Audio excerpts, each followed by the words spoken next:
Para discutir, deputado Barbosinha. Vossa Excelência disporá de 10 minutos.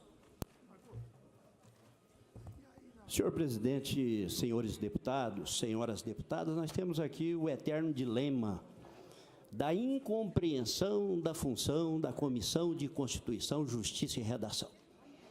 Nós, lá na CCJ, nós temos uma missão constitucional que já foi muito clara e explicada, que não é analisar se o projeto, do ponto de vista de mérito, é bom ou ruim, se ele serve ou se ele não serve.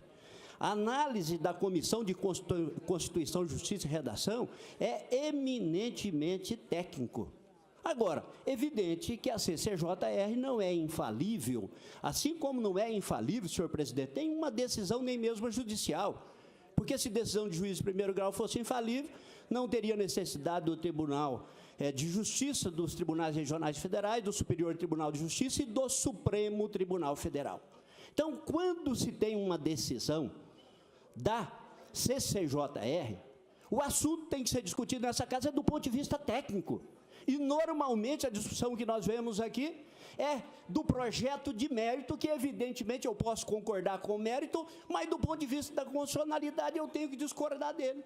O governo vetou, dizendo exatamente quando disse aqui, o nosso nobre deputado, doutor Paulo Schiuf, da Associação Brasileira de Normas Técnicas. Quem estabelece parâmetros é a ABNT. Isso é legislação federal. Isso não é regra local. Isso é regra que tem que valer para o Brasil inteiro. E o que diz a regra lá da NBR 9050? Ela diz o seguinte: alarme de emergência para sanitário, que deve ser instalado dispositivo de alarme de emergência próximo à bacia, no box do chuveiro e na banheira, para acionamento por uma pessoa sentada, ou em caso de queda nos sanitários, banheiros e vestiários acessíveis. O que diz aqui o veto? Nesse contexto, vale destacar que a legislação federal não adotou como obrigatória tal regra técnica pertinente aos alarmes nos banheiros acessíveis em edificações de uso público ou particular, de uso coletivo no território nacional.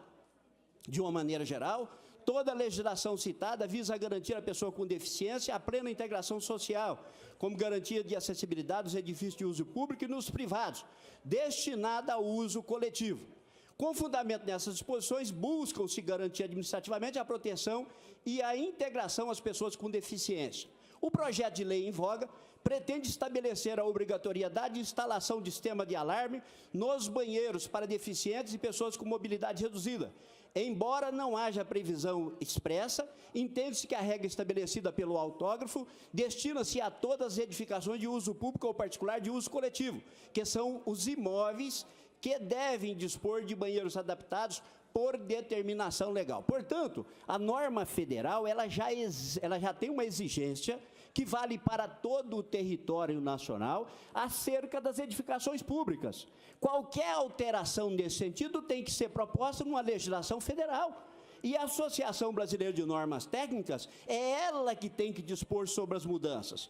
Quando eu apreciei o veto, eu apreciei do ponto de vista, inclusive, do artigo 170, que é o princípio da livre iniciativa, que dispõe: a ordem econômica fundada na valorização do trabalho humano na livre iniciativa tem por fim assegurar a todos a existência digna, conforme ditamos da justiça social, observados os seguintes princípios: soberania nacional, propriedade privada. Logo, não pode o poder público, por meio de lei, obrigar o particular a instalação de sistema de alarmes em banheiros utilizados por pessoa com deficiência ou mobilidade reduzida, pura e simplesmente para satisfazer o interesse público. A legislação estadual não pode dispor sobre isso.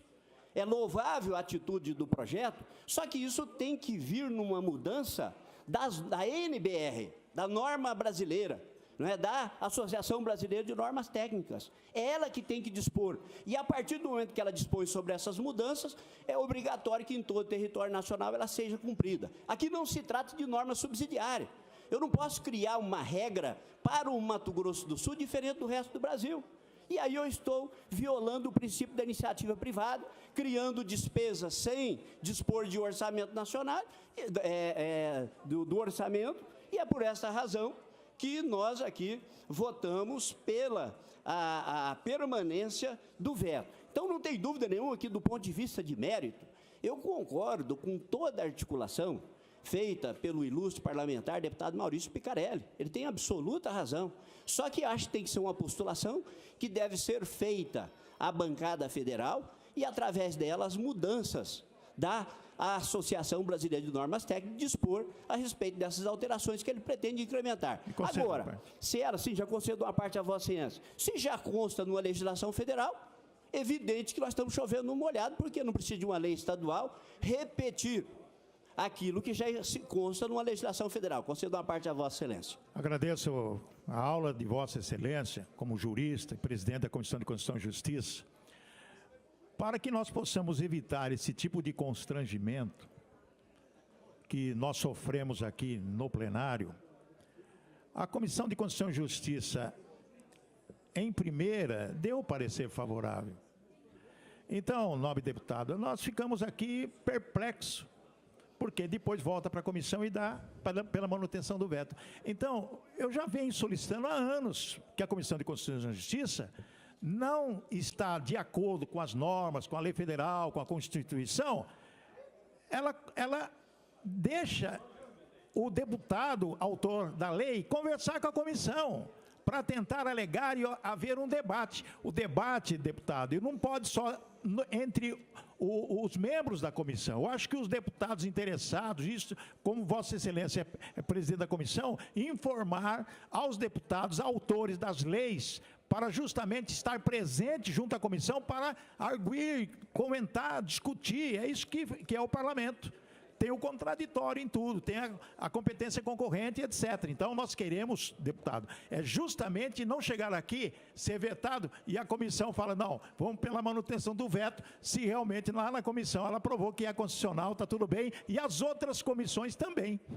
É isso que nos deixa realmente um pouco assim, chateados e indignados. Obrigado pela parte, Excelência. Eu agradeço, deputado Maurício Picarelli, pelo educado à parte de Vossa Excelência. E aqui em defesa, obviamente que esse é um projeto da casa, mas ele foi aprovado em novembro de 2017. Não é?